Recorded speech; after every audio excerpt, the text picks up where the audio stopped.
Role sir. Solapur जिल्ह्यामध्ये मोठ्या प्रमाणात पाऊस झालेला आहे, मात्र सोलापूरला जी नुकसान भरपाई झाली त्याच्यापासून वंचित ठेवण्यात आल्याचा प्रकार समोर येतोय. नक्की काय आपली माहिती आहे, काय सांगाल? आपण जर बघितलं तर महाराष्ट्रामध्ये सगळ्यात जास्त सर्वाधिक पाऊस पश्चिम महाराष्ट्र विभागामध्ये पुणे विभागामध्ये झाला आणि तो सोलापूर जिल्ह्यामध्ये झाला. मे महिन्याच्या 15-16 तारखेपासून चालू झालेला पाऊस आजच्या अखेर पाऊस चालू आहे आणि एवढा पाऊस गेल्या 25 वर्षात पडला नाही. एवढ्या जास्त संख्येने हा पाऊस सोलापूरमध्ये झाला. परंतु नुकसान भरपाई द्यायची जेव्हा वेळ आली तेव्हा परभणीला 128 कोटी रुपये आणि सातारा सांगलीला 37-38 कोटी रुपये दिल्याचं कालच्या शासन जी आर मध्ये आम्हाला निदर्शनास आलं. परंतु सोलापूरला एवढा मोठा पाऊस होऊन सोलापुरातली सगळी नगदी पिकं ही पाण्याखाली गेली. सोलापूरला महापूर आला. सगळी पिकं पाण्याखाली असताना पालकमंत्र्यांनी या ठिकाणी दौरे केले, पंचनामे केले, परंतु मदत ही आजच्या तारखेला जाहीर केली गेली नाही.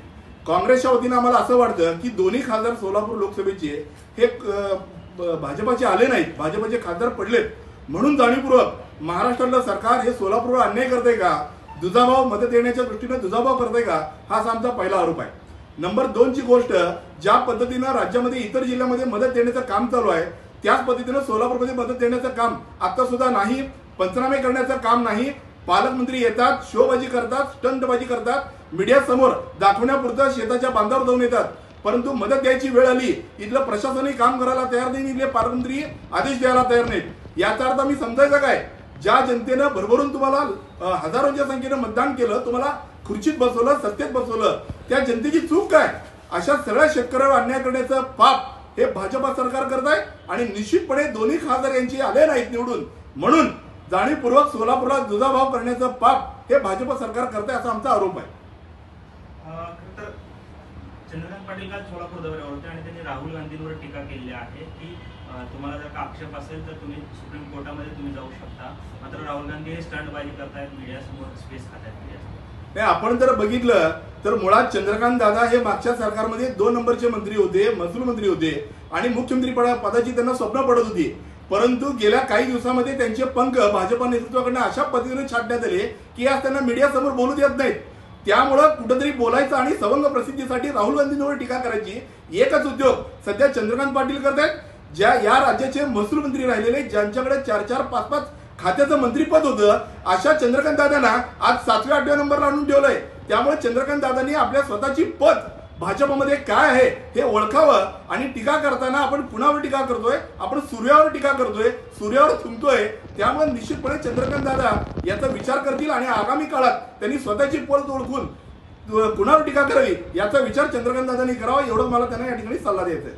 गोपीचंद पडळकरांनी जयंत पाटलावर टीका करताना त्यांच्या वडिलांवरती सुद्धा टीका केलेली आहे. कुठेतरी राजकारणातल्या भाषेचा स्तर घसरताना पाहायला. आपण जर बघितलं तर निश्चितपणे कालच्या विधान गोपीचंद पडळकरांनी जे जगमध्ये भाषण केलं ते अतिशय धक्कादायक असं विधान त्यांनी त्या आदरणीय राजाराम बापू पाटील आणि त्यांच्या पत्नीवरती केलं आणि हे अतिशय धक्कादायक, चिंतादायक आणि निषेधार्ह असं स्टेटमेंट आहे. त्याचं कारण असं आहे, जो पक्ष हिंदू धर्माची शिकवण, हिंदू धर्माबद्दल नेहमी वारंवार सांगतो, त्या धर्मामध्ये मयत माणसाच्या नावानं, मृत माणसाच्या मागे कोणतेही अपशब्द बोलायचा नाही असा करार आहे. परंतु निश्चितपणे पडळकरांना या गोष्टीची माहिती नसावी किंवा जाणीवपूर्वक धर्माला बदनाम करण्याचं काम हे पडळकर करतात का काय असं मला या ठिकाणी वाटतं. आणि निश्चितपणे ही पडळकरांची चूक नाही. ज्या भाजपा शीर्ष नेतृत्वानी त्यांना विधान परिषदेवर पाठवलं, त्यांना विधानसभेची संधी दिली, ही चूक सगळ्या शीर्ष नेतृत्वाची आहे. कारण पडळकरांचं स्टेटमेंट काय आजचं नाही, गेल्या अनेक दिवसापासून कमरेखालची भाषा वापरण्याचं काम हे पडळकर करतायत. त्यामुळे निश्चितपणे त्यांना वारंवार पाठीशी घालण्याचं काम भाजपा शीर्ष नेतृत्व करत आहे. आणि ज्या पद्धतीने लोकनेते राजाराम बापू पाटलांनी काम केलं त्या कामाची तोड आज यांच्याकडे आहे का हो? म्हणजे मला असा प्रश्न नेहमी पडतो, भाजपमध्ये अशा पद्धतीने कमरेखालची भाषा वापरण्यासाठी काही लोक ठेवलेत का काय?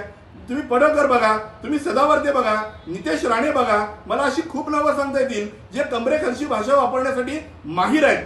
परंतु आम्ही जी भाजपा बघितली ती भाजपा अडवाणीची, सुषमा स्वराजांची भाजपा बघितली, ती गोपीनाथ मुंडे साहेबांची भाजपा बघितली, त्यांच्या भाजपमध्ये अशी भाषा वापरण्याची पद्धत नव्हती.